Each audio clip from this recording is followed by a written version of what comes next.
إياك نعبد وإياك نستعين اهدنا الصراط المستقيم صراط الذين أنعمت عليهم غير المغضوب عليهم ولا الضالين. بسم الله الرحمن الرحيم. الحمد لله رب العالمين والصلاة والسلام على سيدنا محمد وعلى آله وصحبه أجمعين والتابعين لهم بإحسان إلى يوم الدين. أما بعد فقال المؤلف رحمه الله تعالى ونفعنا به وبعلومه في الدارين آمين رضي الله عنكم. وقال رضي الله عنه إذا قريش للصحابة لما رأت قريش أن الرسول صلى الله عليه وسلم أصبح عزيزا محترما امتنعوا عن أذاه وأقبلوا على أصحابه بالإيذاء ولا سيما المستضعفين الذين لا ناصر لهم فأخذت كل قبيلة تعذب من أسلم منها بالحبس والضرب والجوع والعطش حتى صار الواحد منهم لا يستطيع الجلوس ولا يدري ما يقول من شدة العذاب. وممن عذبوا بلال وعمار بن ياسير وأخوه أبوه وأمه وخباب ibn al-Arath. Gangguan kaum Quraisy terhadap sahabat Nabi Sallallahu Alaihi Wasallam. Manakala kaum Quraisy sudah mencoba mengganggu, menyakiti Nabi Sallallahu Alaihi Wasallam sehingga beliau bisa berhenti daripada dakwah beliau dengan gangguan-gangguan tersebut, tetapi yang terjadi justru sebaliknya daripada yang mereka harapkan. Justru Nabi Sallallahu Alaihi Wasallam menjadi lebih mulia, menjadi lebih dihormati, menjadi lebih terpandang dengan sebab Nabi Sallallahu Alaihi Wasallam tidak terganggu, tidak terpengaruh daripada gangguan-gangguan daripada kaum beliau, supaya beliau berhenti daripada dakwah beliau. Justru sebaliknya malah meningkatkan, menaikkan daripada kedudukan beliau di kaum beliau, sehingga mereka merasa sia-sia, merasa percuma mereka menyakiti secara langsung terhadap Rasul Sallallahu Alaihi Wasallam. Maka mereka beralih atau mengalihkan gangguan tersebut kepada sahabat-sahabat Nabi radhiyallahu anhum, yang mana diantaranya atau yang lebih mereka khususkan dalam gangguan itu terhadap sahabat-sahabat Nabi yang lemah, yang tidak mempunyai dukungan, yang tidak mempunyai penolong, entah itu daripada budak, entah itu daripada fuqara al-masakin. Nah, inilah yang mereka khususkan untuk mengganggu dan menyakiti mereka, supaya mereka keluar daripada agama yang sudah mereka anut dengan beriman kepada Allah dan Rasulnya. Maka kaum Quraisy bersepakat untuk setiap kabilah, setiap suku daripada mereka menyiksa siapapun yang beriman kepada Nabi Muhammad SAW daripada suku mereka. Maka suku mereka itulah yang bakal mengganggu mereka dan menyakiti mereka, bahkan menyiksa mereka. Jadi misalnya suku A, nah dari suku A ini siapa yang beriman kepada Nabi Sallallahu Alaihi Wasallam, nah, maka siapa yang beriman, maka dari kabilah itulah, dari suku itulah yang bakal menyiksanya. Entah itu dengan dipenjara, dikurung, atau dengan dipukul, dicambuk dan lain sebagainya daripada siksaan-siksaan fisik, atau dengan tidak diberi makan dan minum. Nah, dengan 3 macam siksaan-siksaan ini, maka mereka mengambil daripada siapa yang beriman daripada masing-masing suku mereka. Sehingga sampai-sampai daripada sahabat yang mengalami siksaan tersebut sampai-sampai tidak sanggup untuk duduk, entah pinggangnya mengalami gangguan, mengalami siksaan sehingga tidak mampu untuk berduduk lagi. Dan juga bahkan ada yang sampai tidak bisa berkata-kata, tidak bisa mengungkapkan rasa sakit yang mereka alami dengan sebab siksaan-siksaan yang mereka alami. Maka di antara sahabat yang beriman kepada Nabi SAW yang disiksa oleh kaum mereka, yaitu diantaranya Bilal ibn Rabah. Beliau ini adalah seorang budak. Ini kebanyakan budak berasal daripada negeri Afrika, sehingga Bilal ini menjadi budak dimiliki oleh seorang yang bernama Umayyah. Nah, Umayyah inilah yang menyiksa secara langsung budaknya, yaitu Bilal, karena dia menjadi tuannya daripada Bilal, sehingga dia secara langsung menyiksa Bilal supaya Bilal ini berhenti daripada beriman kepada Nabi SAW.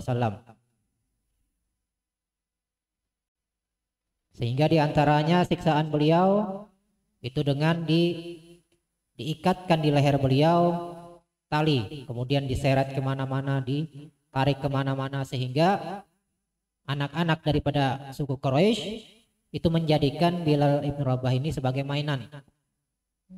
Ibarat sekarang itu seperti orang yang membawa itu monyet itu kan, itu biasa dijadikan mainan-mainan seperti itu.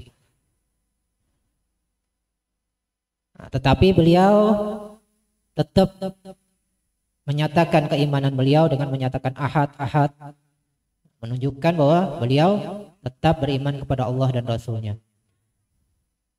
Kemudian pada suatu hari beliau dibawa ke padang pasir yang terdiri daripada kerikil-kerikil yang sangat panas, dan di panas yang sedang terik-teriknya. Ini ibarat seperti kita aja lagi musim panas, jalan di atas aspal itu kan panas, paling bertahan beberapa detik udah kepanasan gitu. Nah, ini seperti itu kurang lebih. Jadi padang pasir itu bukan sekedar pasir, kerikil-kerikil yang panas-panas, kena panas, di tengah terik panas itu akan semakin semakin menyakiti daripada kulit manakala menyentuh daripada kerikil-kerikil tersebut. Sehingga disebutkan apabila diletakkan daging yang mentah di atas padang pasir tersebut atau padang kerikil tersebut, maka akan matang dengan sendirinya tanpa diproses dengan dibakar. Cukup diletakkan di atas panas saja udah matang. Kemudian dibawalah beliau ke padang pasir yang terdiri pada kerikil-kerikil yang panas tersebut, di tengah panas yang sedang terik-teriknya. Kemudian diletakkan di atas badan beliau batu yang besar. Itu sangat panas. Itu kalau mungkin sepanas-panasnya di sini kita jalan di atas aspal mungkin masih sanggup 1 menit 2 menit, tapi kalau di daerah-daerah Arab itu, apalagi yang panas-panasnya sedang terik itu, paling berapa detik aja. Itu banyak diantara tolabah yang misalnya datang dari Indonesia, itu biasanya pas bulan puasa lagi panas, jalan di sore hari itu, jalan paling ya 1 kilo lah dari pondok misalnya. Kan setiap hari Jumat kita biasanya Jumat bulan Ramadan itu ziarah ke Turbah Zambal ya. Itu sanggup jalan, pulangnya nggak sanggup lagi jalan kaki, mau pingsan sudah saking panasnya gitu. Padahal itu masih pakai alas kaki sudah nggak sanggup balik lagi. Bahkan banyak yang sampai pingsan, udah pulang naik taksi aja. Nah, apalagi di zaman Nabi SAW di tengah padang pasir yang sangat panas tersebut.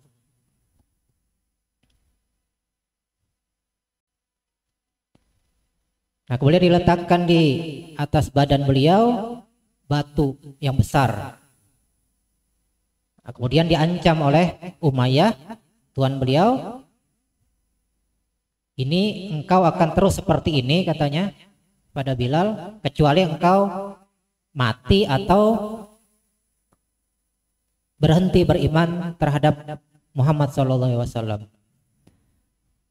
Terus-terusan seperti itu, sehingga tidak lama lewatlah sahabat Sayyidina Abu Bakar As-Siddiq yang merasa sakit hati beliau melihat peristiwa tersebut. Akhirnya beliau membeli kepada Umayyah Bilal tersebut, kemudian beliau merdekakan. Dan diantaranya lagi sahabat yang banyak mengalami gangguan, siksaan, yaitu Ammar ibnu Yasir. Bahkan juga saudara beliau dan kedua orang tua beliau. Sehingga sampai-sampai kedua orang tua beliau ini mati syahid. Bahkan ibu beliau terhitung sebagai orang yang pertama kali mati syahid. Dan akhirnya Ammar bin Yasir ini sampai mengatakan kata-kata yang seolah-olah beliau keluar daripada agama Islam. Jadi beliau akhirnya mengatakan kata-kata keluar daripada agama Islam. Sehingga manakala beliau sudah lepas daripada siksaan kaum Quraisy, sempat beredar nih kata-kata bahwa beliau ini sudah murtad. Akhirnya turun ayat yang menyatakan beliau ini tetap pada keimanan beliau. Jadi sekalipun beliau mengucapkan kata-kata yang menyebabkan keluar daripada agama Islam, tetapi dada beliau, hati beliau penuh dengan keimanan. Justru sebaliknya di ayat tersebut Allah mengancamkan kepada orang yang keluar daripada agama Islam, yang mana hatinya memang penuh dengan kekufuran, maka Allah mengancamkan kepada orang yang murtad tersebut untuk bakal diberikan kemurkaan Allah dan azab yang sangat pedih. Nah, justru sebaliknya Ammar bin Yasir ini Allah berikan kesaksian bahwasanya beliau tetap dalam keimanan terhadap Allah dan Rasulnya, sekalipun dia mengucapkan kata-kata yang seolah-olah beliau keluar daripada agama Islam. Kemudian diantaranya lagi sahabat yang banyak mengalami gangguan, siksaan daripada kaum Quraisy, yaitu diantaranya Khabbab ibn al-Arath. Beliau ini yang memiliki beliau adalah seorang perempuan. Tuan beliau adalah seorang perempuan. Kemudian tuannya ini atau nyonyanya ini meletakkan besi yang sangat panas, yang dipanasi dengan bara api. Kemudian diletakkan di belakang. Kemudian diancamkan, ente kalau terus tidak mau keluar daripada agamanya Muhammad SAW, ini akan terus berada di punggungmu, di belakang lehermu sampai engkau mati. Tetapi beliau tetap beriman kepada Allah dan Rasulnya. Bahkan manakala Nabi SAW mengetahui kejadian tersebut, beliau mendoakan kepada Khabbab bin al-Arath supaya Allah menolong Khabbab bin al-Arath. Kemudian akhirnya dikabulkan oleh Allah Subhanahu wa taala doa Nabi, sehingga disebutkan dalam salah satu riwayat ini yang menyakiti atau yang menyiksa Khabbab bin al-Arath ini mendapat kisosnya. Ada yang mengatakan dia akhirnya menderita suatu penyakit yang panas yang aneh. Ada juga yang menyatakan penyakitnya itu dia sering melolong-lolong seperti anjing atau serigala. Kemudian cara pengobatannya apa? Itu dengan diletakkan besi yang panas di badannya, sebagaimana dia menyiksa Khabbab bin Aroth.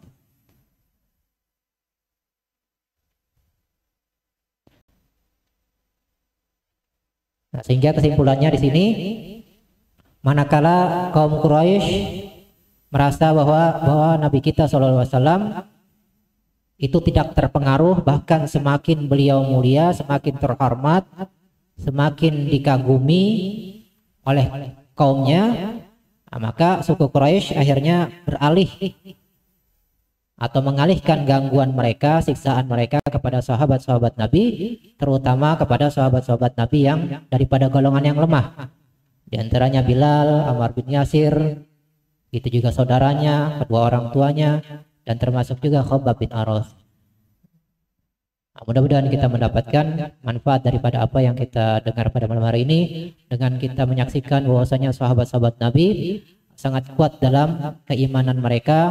Nah, mudah-mudahan kita bisa juga mendapatkan keimanan sebagaimana keimanan para sahabat-sahabat Nabi SAW radhiyallahu anhum. Itu dulu yang bisa disampaikan. Kurang lebih mohon maaf. Wa'alaikum minkum. Wallahu subhanahu wa ta'ala.